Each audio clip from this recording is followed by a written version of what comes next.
कल फोन आया कल 12 बजे हमारे देश के गृह मंत्री जी का कि आप दिल्ली आ जाओ। मैं कहा मैं नहीं आ सकता।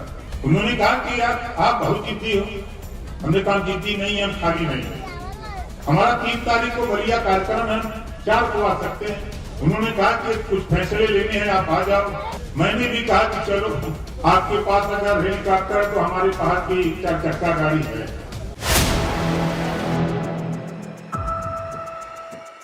नमस्कार, आप देख रहे हैं 4PM न्यूज नेटवर्क में। हूं आपके साथ आयुष मिश्रा।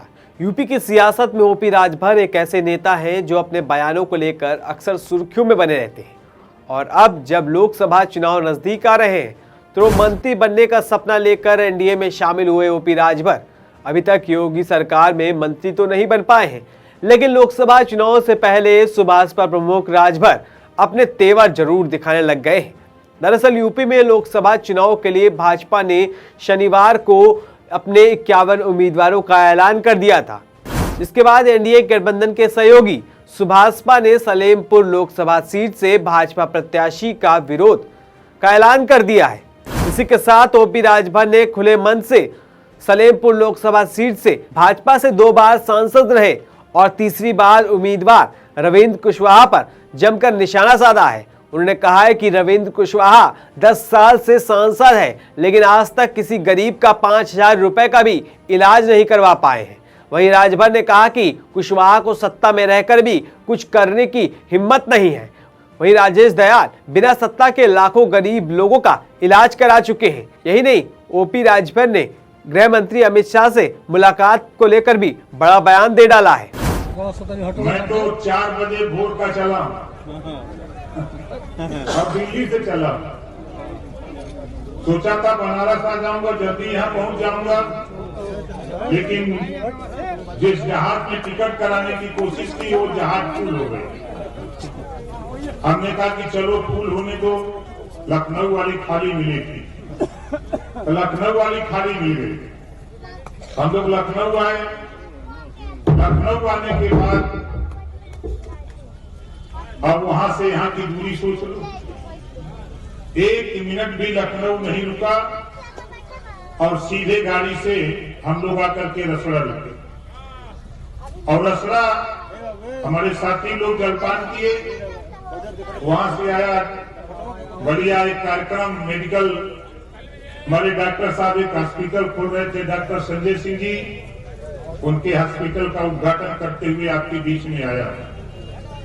साथियों, मेरी तमन्ना थी, मेरी सोच थी। अभी हमारे कुछ साथी बता रहे विरोधियों के विषय में क्या कहें। सत्ता में रहते हुए कुछ करने की हिम्मत तो है नहीं। इसी धरती पर एक नेता, आपने देखा होगा कि गरीबों के बीच में घूम घूम करके, गरीबों के चाहे ऑपरेशन का सवाल हो, चाहे इलाज का सवाल हो, बिना सदन में गए ही लाखों गरीबों का इस धरती पर इलाज कराने का काम किया।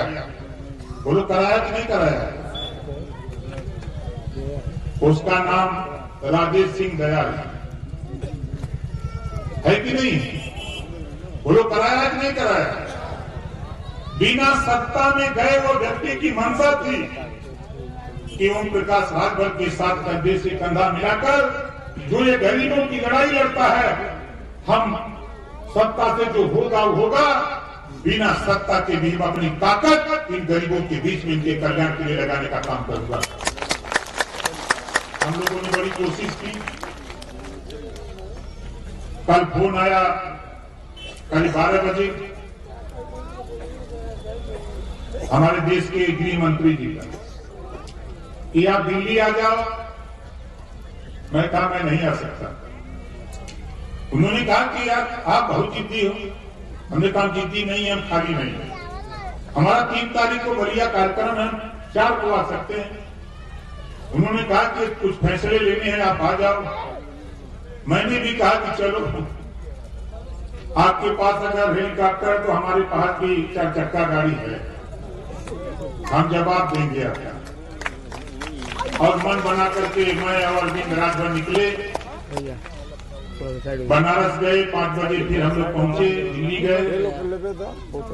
1 बजे तक हमारी उनकी वार्ता होती रही। काफी गरम गरम रहा, कुछ खट्टा मीठा रहा, जिद्दोजहद हुआ। खैर, हमारी उनकी लड़ाई होती रहती है, उससे कोई दिक्कत नहीं। फिर वहां से हम चले आए, अपने जहां रुके थे वहां से फिर आए, आपके बीच तक आया। और आपसे कहना चाहता हूं, जो साथी आपके बीच में आपको रोकना चाहते हैं, जरा उनसे पूछो कि 5-5 साल 10-10 साल सांसद रहे हो, किसी गरीब को 5,000 रुपया इलाज के लिए दिया क्या? देने की हिम्मत नहीं पड़ती। और ये ओम प्रकाश राजभर, हम विधायक हैं जमगाबाद, हमारे सुनील सिंह यही हैं, और इन्होंने एक सज्जन को बलिया से ले गए और डॉक्टर ने कहा कि 6 दिन के अंदर इसका ऑपरेशन नहीं होगा, ये मर जाएगा। और इलाज के लिए हमने कहा एस्टीमेट बना लो, 12 लाख का एस्टीमेट बना, और तीसरे दिन पैसा उसके हॉस्पिटल पहुंचा दिया, इलाज हो गया। आज वो दूध का परिवार जिंदा है। सैकड़ों वर्ष उदाहरण बढ़िया नहीं, 25 करोड़ आबादी में पूरे उत्तर प्रदेश का इतिहास है। सत्ता साधन है, लेकिन ओम प्रकाश राजभर का मकसद है, ये सोच लो, हम राजा की औलाद हैं। महाराजा सुहेलदेव जी राजा थे, हम राज। इसके साथ ही ओपी राजभर ने पूर्वांचल को लेकर भी एक बड़ा दावा कर दिया है। राजभर ने दावा किया है कि चुनाव के बाद पूर्वांचल अलग राज्य बनेगा। देखिए ओपी राजभर ने और क्या कुछ कहा है। हर शिक्षा के लिए लड़ रहे हैं और घबराओ नहीं। मैं अपने उन साथियों से कहना चाहता हूं, अब मुझे देने का टाइम आ रहा है। आपको थोड़ी सी और ताकत लगाओ, कल पूर्वांचल राज्य अलग करा के तेरी सरकार बना के मुझे देने जा रहा है। अभी आपको पता नहीं अंदर में क्या कर रहा हूं, वो आपको पता लगेगा काम पर। हम आपको शासन देखना चाहते हैं, हम आपके हाथ में पावर देना चाहते हैं। आप आवास के लिए, शौचालय के लिए, पेंशन के लिए, रास्ता के लिए नहीं। जब तेरा मुख्यमंत्री जिस जिले में, जिस विधानसभा में जाएगा, पूरे जिले का प्रशासन होगा और पूछा जाएगा कि बताओ इस गांव में आवास क्यों नहीं बना। सवाल वही होगा। हम वो चीज चाहते हैं। वहीं लोकसभा चुनाव से पहले ओपी राजभर अपने तेवर दिखाने लगे हैं। और तो और अब राजभर ने भाजपा के प्रत्याशी के खिलाफ खुली बगावत कर दी है। तो आने वाले समय में ये भाजपा के लिए बड़ी मुसीबत भी खड़े कर सकते हैं। तो देखना होगा कि भाजपा इससे कैसे पार पाती है। तब तक के लिए बने रहिए 4PM के साथ। धन्यवाद।